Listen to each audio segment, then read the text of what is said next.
There is an ongoing discussion, if you like, debate and interaction around asking the question or answering the question that, ideally speaking, how long should a Hajj journey be?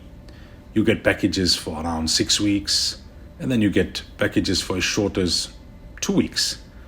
Now, there can be arguments made in both cases. There are those who would argue that, see, the longer you can spend in the Haramain, the better. More ibadat, more salah, more dhikr, more Qur'an equals more reward. There are others who would counter that argument and say that if you are not a person who's got a routine of dedicating that much of time for such a prolonged period to ዒባdah, then you will struggle to maintain the momentum and to maintain the focus and concentration.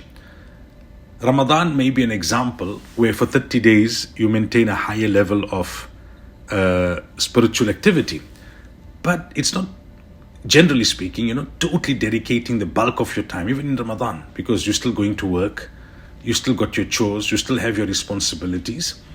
Whereas here, for those 6 weeks, there's no work, there's no chores, there's no carpool, there's no kids, there's no visitors, nothing of that sort. And if you don't have a habit of dedicating that much of time to ibadah for a prolonged period of time, then you could struggle towards the tail end to maintain the spirituality, and you could squander some of the spirituality that you generated at a time when you need to peak. That's the concern about a prolonged Hajj trip. And those who argue for a shorter Hajj trip, they consider the average person, and that it would be easier for them to remain energized, focused, disciplined for a shorter period of time, like around 3 weeks, and to peak then at the time when they need to peak. In the end, each person has got to consider their own circumstances. If you are somebody who can maintain that discipline and that focus for a prolonged period of time, with the required intensity that when you are in such a holy place, and you've got the ability financially and the time to come for a prolonged period of time, then obviously that would make sense. And if you don't, then having a shorter stay would make more sense for you. But in the end, Shaykh al-Islam Mufti Taqī has made an interesting observation. He says, spiritual benefit comes more from the state of the heart than the length of the stay. So he advises pilgrims that prepare well before you go, so that your time in the Haramain is spent focused, not distracted. Because longer periods without spiritual structure then often results in diminished returns. Other scholars say the intention prior to Hajj, together with the preparation, are more critical than the length of the journey. So you may go for a shorter period, but you avoid burnout and you get more benefit from there.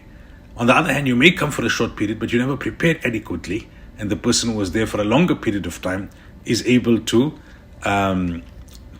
take more benefit. In the end, individuals will make an individual decision based on their own individual circumstances. But generally speaking, scholars would advise, depending on the general habit and routine and capacity of people.